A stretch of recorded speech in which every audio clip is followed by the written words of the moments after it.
தமிழகத்தில் வைகோவின் 80வது பிறந்த நாளினை முன்னிட்டு மதிமுக சார்பில் மாபெரும் இரத்த தான முகாம் நடைபெற்றது. மதிமுக தலைவர் வைகோவின் 80வது பிறந்த நாள் தமிழகம் முழுவதும் அவரது கட்சி நிர்வாகிகளால் கொண்டாடப்பட்டு வருகிறது.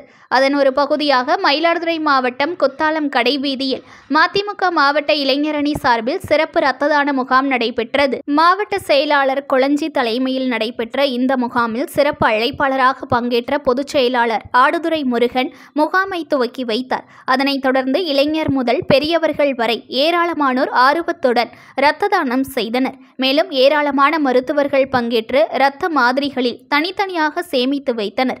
இதற்கான ஏற்பாடுகளை பேரூர் கழக செயலாளர் கருணாநிதி மற்றும் மாவட்ட இளைஞரணி அமைப்பாளர் அறிஞர் அண்ணா ஏற்பாடு செய்திருந்தனர். புது பொலிவுடன் மாலை நியூஸ்.